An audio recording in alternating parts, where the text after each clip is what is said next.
If you're a deaf person, you have a lot of challenges in the world, but in this particular instance, a deaf football team, deafness was not a barrier to success.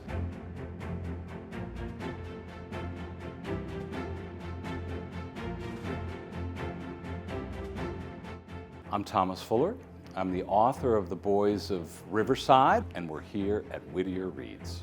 So Whittier Reads is the name given to Whittier's One City or One Community, One Book program. The entire city selects a book to read and then reads it as a community. So this year's Whittier Reads selection was The Boys of Riverside by Thomas Fuller. Specifically the story of a deaf high school football team in Riverside, California. When I entered the campus of the California School for the Deaf in Riverside, I couldn't communicate. Everyone around me who was deaf had no problem communicating. And so I realized right then that deafness was not a language barrier, but could be turned into something that the team could use, that the students could use as their superpower.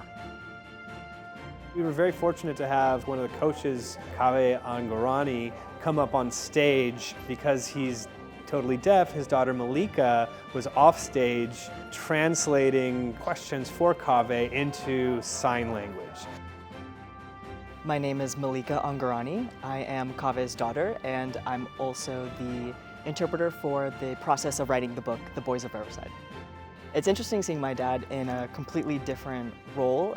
Professionally, having to work with him for the first time, that was definitely a new dynamic for me. Kaveh is a terrific guy. He was born in Iran.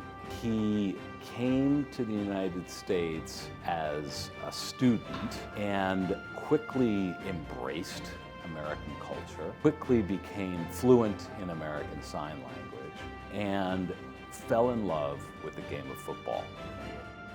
He really dug deep into my upbringing and the story of how I fell in love with football and what led me to become a coach at the School for the Deaf in Riverside. This particular team, a lot of them started at the same age in elementary school and they grew up together. We also had developed our weightlifting program and workout routine to tailor our technique to develop the skills necessary to win the championships. I think that people like Whittier Reads because these days we're really seeking community. There's something I think a little bit special about everybody getting together, reading the same book, and really coming into a special place like the Whittier Public Library.